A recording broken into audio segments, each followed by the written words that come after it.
जितना हो सके उनकी जरूर मदद करने की कोशिश करें, क्योंकि ये माशरे का सबसे कमजोर तरीन तबका है, सबसे कमजोर है। अब ये इनके घर का एक सहारा टूट गया, वो सबसे बड़ा सहारा जो था वही टूट गया। तो अब हमारी जिम्मेदारी है मदद करने के ताल्लुक से। अल्लाह के रसूल सल्लल्लाहु अलैहि वसल्लम ने फरमाया, सही बुखारी की रिवायत है, बेवा और मिस्कीन के काम आने वाला ऐसा है जैसे अल्लाह के रास्ते में जिहाद करने वाला। बल्कि उसके बाद हदीस के अल्फाज यूं है, या उसकी तरह है जो रात भर इबादत और दिन को रोजा रखने वाला है। सही बुखारी की सही हदीस। बेवा की मदद करना, मिस्कीन की मदद करने वाले की फजीलत यह है कि वो जिहाद करने वाले के बराबर। जिहाद कितना बड़ा अमल है, कितना अफजल अमल है। अल्लाह के दीन को बुलंद करने के लिए जंग करना, अपनी जान की कुर्बानी देना, ये जिहाद है। जान गंवा देना अल्लाह के लिए, शहीद हो जाना, इतना बड़ा अमल, इतना बड़ा सवाब का काम, इतना ही सवाब उसको मिलेगा जो किसी बेवा की मदद करता है। और वो शख्स जो पूरी रात जाग कर अल्लाह की इबादत करे, पूरी रात नमाज पढ़ता रहे, पूरी रात अल्लाह की इबादत करे और दिन को रोजा रखे, जैसे पूरी रात नमाज पढ़ के दिन में रोजा रखने वाले को कितना सवाब मिलता, उतना ही सवाब एक बेवा, एक मिस्कीन की मदद करने वाले को मिलता। इतना बड़ा अजर।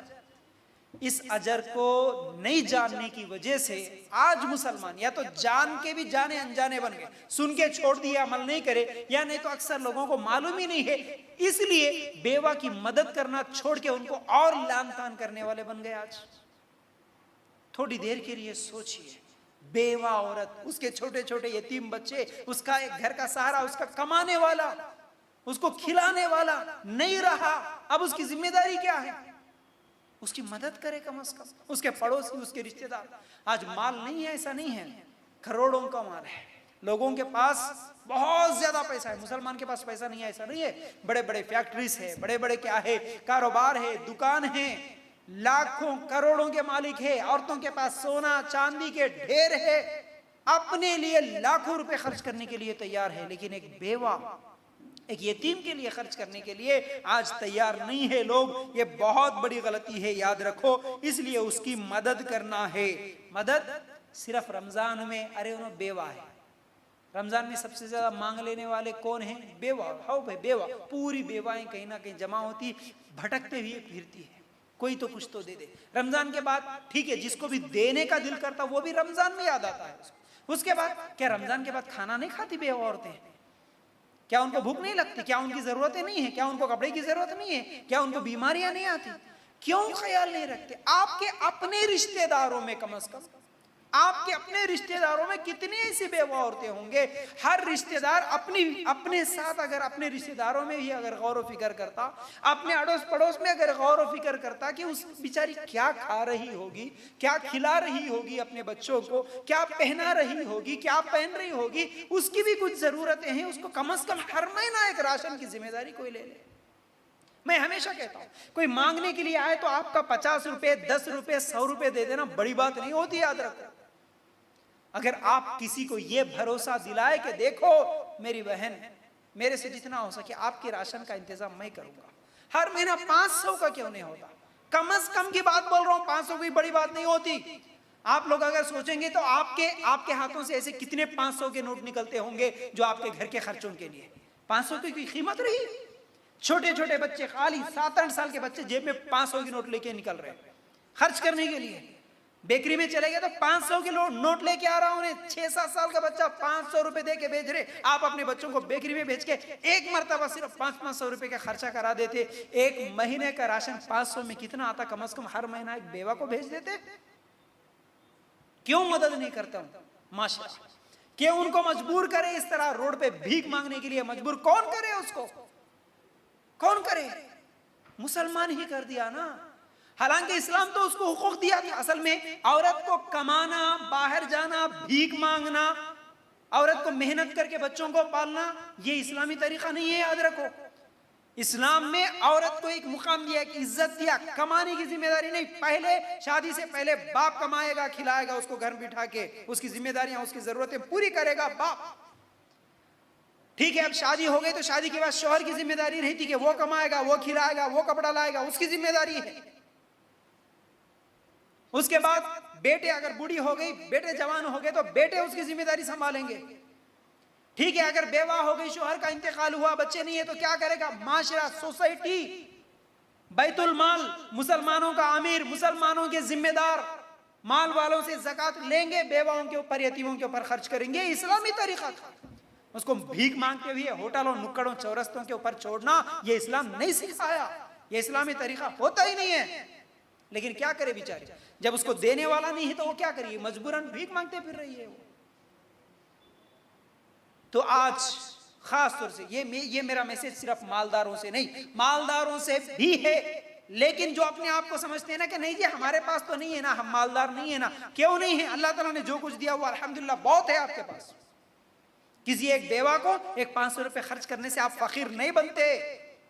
आपके गाड़ी का एक टाइम की गाड़ी का पेट्रोल का खर्चा नहीं होता उसके राशन खरीदने के लिए। आपके एक मर्तबा खाली बेकरी जाने का खर्चा नहीं होता। आप सोचेंगे ना, आपका एक छोटा सा, एक मामूली सा खर्चा है, एक 500, 1000 का ही खर्चा। रमजान का महीना आता है, आपके घर में कभी फंक्शंस होते हैं, आपके घर में कभी शादियां होती है, रिश्तेदारों में शादियां होती है, आप क्या करते हैं? किसी भी रिश्तेदार की शादी हो, आप फौरन जाते हैं शॉपिंग मॉल से, आप अपने लिए नए कपड़े लेते हैं, अपने लिए चप्पल जूते खरीदते हैं। हाँ, आपके बच्चों के लिए जब भी स्कूल फीस का देने का मौका आए, आपके बच्चों के लिए क्या है, नए कपड़े खरीदने का मौका आए, ईद का मौका आए, आप क्या क्या शॉपिंग नहीं कराते? उस वक्त कम से कम मेरे 2 बच्चों के लिए 2 नए ड्रेस खरीदते हुए एक ड्रेस ज्यादा खरीद लूं, ताकि मेरा कोई रिश्तेदार, मेरा कोई पड़ोसी जो बेवा औरत है या यतीम बच्चे है, उसको भी एक ड्रेस दे दूं। आप अपने लिए एक चप्पल खरीदते हुए, अपने लिए एक बुर्का खरीदते हुए, अपने लिए एक चीज खरीदते हुए, अगर आपकी बहन आपकी तरह जिंदगी गुजारती थी, अगर उसका शौहर होता तो ये जहन में रखकर एक कपड़ा अगर ज्यादा खरीद के उसको देते, अगर ये सोच रखते तो फिर बेवाओं को आज रोड पे भीख मांगने की जरूरत नहीं पड़ती, मांगने की जरूरत नहीं पड़ती। आपकी जिम्मेदारी थी, हर मुसलमान की जिम्मेदारी है आज भी। वो मांगे तो देंगे नहीं, वो नहीं मांगे तो भी आप अपनी जिम्मेदारी समझते हुए अल्लाह मुझे सवाब देगा, अच्छा हुआ अल्लाह खुशकिस्मत हूं मैं, मेरा शौहर नहीं मर गया। अगर मेरा शौहर का इंतकाल होता तो मेरी भी वही हालत होती। ये सोच के अगर आप अपनी बहन की मदद करते, क्यों नहीं करते? क्यों नहीं सोचते? ये सोच अल्लाह के लिए गौर करना। अपने घर के लिए चावल, दाल, तेल खरीदते हुए एक आधा किलो, 1 किलो अगर राशन वो भी खरीद के साथ में ला लेते, क्या बड़ी बात थी? आपके मेहमान को घर बुलाए तो 1000-2000 का यूं ही खर्च कर देते ना, तो कम से कम मेरे घर में एक मेहमान का खर्चा अगर उतना ही खरीद के अगर हर महीना मैं किसी का इंतजाम करूं, इस तरह एक मुसलमान अगर एक बेवा का अगर इंतजाम कर दे, इतने तो है भी नहीं हालांकि, लेकिन हर मुसलमान की अगर ये सोच हो तो हमारे माशरे में इन बेवाओं को इस तरह मुश्किल परेशानी उठाने की जरूरत नहीं पड़ती। याद रखो, हजारों उड़ा दे रहे अपने नाम, अपनी नाक ऊंची करने के लिए, लाखों उड़ा दे रहे शादियों में, लाखों उड़ा दे रहे शादियों में दिखाने के लिए हमारे बहुत रिश्तेदार हैं, हमारे बहुत सहेलियां हैं, हमारे बहुत फ्रेंड्स हैं, उनको नहीं बुलाए तो कैसे शादी में 40-50 लाख चले गए, कोई बात नहीं, 50-50 हजार 1-1 लाख का फंक्शन हॉल बुक करेंगे, कोई बात नहीं, हमारी नाक ऊंची रहे। बचा हुआ बासी फेंकने की चीजें लेके जाके तुम बेवाओं को देते, ये इस्लामी तरीका है? ये मुसलमान के अखलाक है? ये सिखा के गए हमारे नबी सल्लल्लाहु अलैहि वसल्लम। याद रखो, बेवा की मदद करना। इतनी मिसालें देने के बाद मैं आप लोगों को बस यही समझाना चाहता हूं, जितने भी मुसलमान इस बात को सुन रहे हैं, कोई बड़ी बात नहीं होती अगर हम इरादा कर ले, कोई 500-1000 भी अगर दे दे तो उसके माल में कुछ भी कमी नहीं होगी इंशाल्लाह। याद रखो, याद रखो, इस तरह हम बेवाओं की मदद करने वाले बने।